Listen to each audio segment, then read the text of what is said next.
Marjorie Taylor Greene is getting her final revenge on Donald Trump. She made a video message that she published directed at Donald Trump, calling him out as a pedo protector, calling him out for getting the United States into an unlawful and catastrophic war with Netanyahu against Iran, where Donald Trump has now surrendered.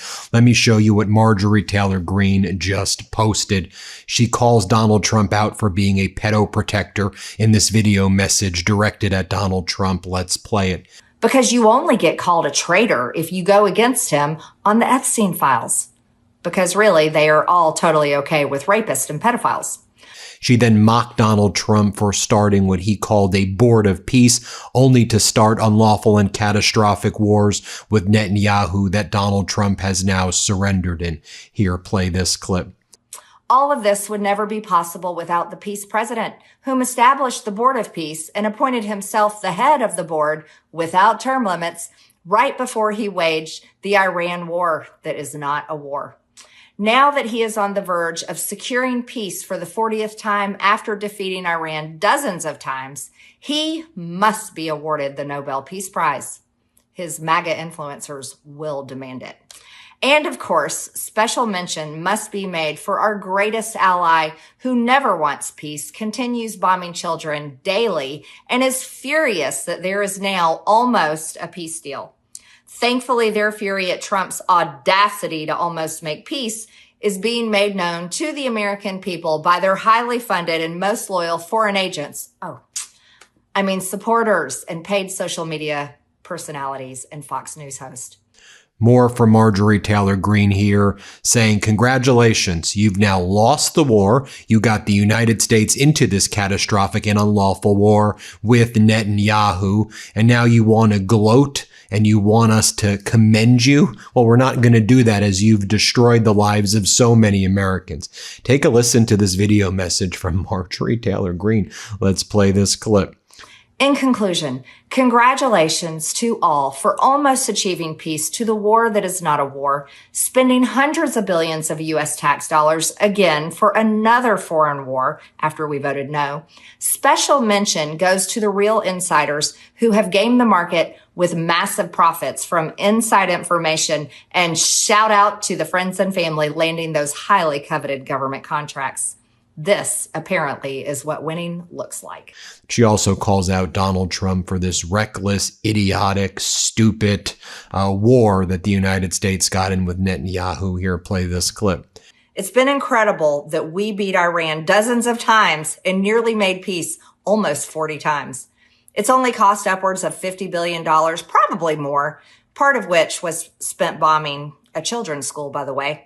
Marjorie Taylor Greene also reposted the video of Italy's Prime Minister Giorgia Meloni, where she called out Donald Trump for recklessly, maliciously picking fights, oddly picking these fights with American allies and siding with American enemies. Marjorie Taylor Greene writes, I believe Giorgia Meloni. She's great. Trump lies constantly. I mean, she's been out there going after Donald Trump day in, day out. Right now, Marjorie Taylor Greene leading the movement of having people leave MAGA, leave Donald Trump for good. In response to House Republicans posting the following message, your tax dollars should serve you, not criminals, not fraudsters, not foreign nationals. Marjorie Taylor Greene posts, not foreign countries, not foreign wars, not foreign people, American only. She also reposts this message from Ron Paul. Post-war, the truth is starting to come out on the American side. The president, who formerly was in no rush and didn't need the Strait of Hormuz, now says oil reserves are just 4 weeks away from empty, and he's trying to avoid economic catastrophe by signing the Memorandum of Understanding. From start to finish, this was all unnecessary and has caused nothing but harm for America. Then she posted a video with a similar message there. Now, Others are joining Marjorie Taylor Greene and also taking her side as well. For example, you had Megyn Kelly recently come out, and she said that Donald Trump, of course, bullied Marjorie Taylor Greene because she wanted the Epstein files out, and as a result, Donald Trump banned her from the MAGA movement. Listen to what Megyn Kelly says here. Play this clip. On domestic issues, it's almost like Trump found it's really hard to have an effect on those issues and gave up and said, like, foreign policy is one area in which a commander-in-chief can make a real difference, which is true. So I'm just going to focus on that. You know, it's like that little soundbite that leaked over his Easter lunch that he had that wasn't supposed to be put online, but it was for about 15 minutes. And then the White House realized and they pulled it down. What was that? He said in that soundbite, there's really not much the federal government can do to like change life at the local level. They can't really change crime or help you with health insurance, medical care, or like those small issues that actually affect your life on a day-to-day basis. That's really more local government. And it was a very controversial statement because he made a bunch of promises that he would help people in those lanes, but it also isn't entirely untrue. And you can hear it almost as a justification for his foreign adventurism. Like, this is annoying. You know, I actually kind of can't get these illegals out because all these sanctuary cities are protecting them. And I haven't found an effective way around them. I've tried to do cleanup in some cities, but most won't let me in when it comes to crime. So what am I really supposed to do? Healthcare's too big to take on. I can't make many changes there because I don't have a filibuster-proof majority in the Senate, nor do I have even 51 Republicans who would vote to change the rules to get rid of the filibuster if I wanted that. I know there are a lot of Republicans who are like, get rid of the filibuster. You don't have the votes to do it. You have, some 5 Republicans who won't vote for it, and no Democrats are going to vote for it. So you at least need 51 senators to vote to overturn the protocol that requires a 60-vote majority to get a vote on legislation. So I think he was feeling, what else can I do? All I have is these executive orders. I issued all the ones I was interested in at the beginning of the presidency back in February of 25. So what else can I do? Oh, here's something fun. And I think he loves the military toys that he discovered with the Maduro raid. And let's, of course, remember what Marjorie Taylor Greene said just a few months back, where she referred to Donald Trump and his regime as, quote, sick fucking liars. That's how she now refers to Donald Trump consistently. The Trump administration actually asked in a poll how many casualties voters are willing to accept in a war with Iran. How about 0, you sick fucking liars? We voted for America first, not not these wars, and 0 wars, she says.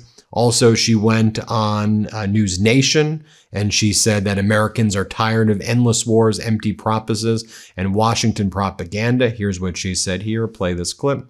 The Middle East and the world, are they not safer with a non-nuclear Iran moving forward? Well, you know, it's very interesting to me. Former Director of National Intelligence, Tulsi Gabbard, when she addressed Congress months ago, she informed Congress that Iran was nowhere near having a nuclear weapon. And I think her information was accurate. And that also goes along with other nuclear regulatory agencies. They said the same thing. But here we are in a war with the president, of course, saying Iran cannot have a nuclear weapon. No, we do not want Iran to have a nuclear weapon. But that goes completely against what former DNI Tulsi Gabbard had said and the other nuclear regulatory agencies. But this is something Americans have gotten used to, is basically what we view as propaganda that comes from Washington that leads our military off into some war in a foreign country. And too many of us have friends and family members that are veterans that have to live with PTSD and other horrific injuries. And we never want to see American flag draped coffins coming home from a foreign country that many of us can't find on a map and have never been to. And what we want is we want a strong economy. We want a Washington, D.C. that's focused on Americans, not on how much money they can make on insider trading, on oil prices that go up and down, government contracts for friends and family members, and ignoring the real problems like Social Security that will be bankrupt in 2032. So it's just gotten to the point, sadly, where many Americans are just tuning out because they're sick and tired of what they perceive as just more lies and empty promises. And again, she reminded everybody that the reason that Donald Trump went after her is that she called out the Trump administration for not turning over the Epstein files. And she said, I just want to be very clear. It's Donald Trump who doesn't want the Epstein files out. She goes, I'm as close to the guy as can be. Okay. I was as close to him. He's the one who doesn't want it out. We can blame Bondi. We can blame Todd Blunt. You could definitely, they're definitely complicit in these crimes, in the pedo cover up. But she goes, it's Donald Trump. Who else would know more than I do? Here's what she said. Let's play this clip. Pam Bondi, she serves at the pleasure of the president and his administration, and those there are telling her, here's who you can prosecute. No, don't do this. I mean, they told her that the Epstein files, that fight to release the Epstein files came directly from President Trump. And I know a lot of people have a hard time with that, but that is the truth. He fought the hardest to stop these files from being released. And the only reason that he signed our bill that we passed in the House was because he had to. It became a massive political problem. Biggest political miscalculation in Donald Trump's career was calling this a hoax, fighting the release of it, and having Mike Johnson, the speaker, refuse to bring the bill to the floor, to the point where Thomas Massie, myself, Nancy Mason, Lauren Boebert actually had to vote with all of the Democrats to get it released, to get it. So that's the message that Marjorie Taylor Greene is posting right now. Let me know what you think all about that. Now hit subscribe. Let's get to 7 million subscribers. And thank you all for watching. Thanks for watching. Be sure to add the MeidasTouch podcast on Apple Podcasts, Spotify, or wherever you get your podcasts for new updates every single day.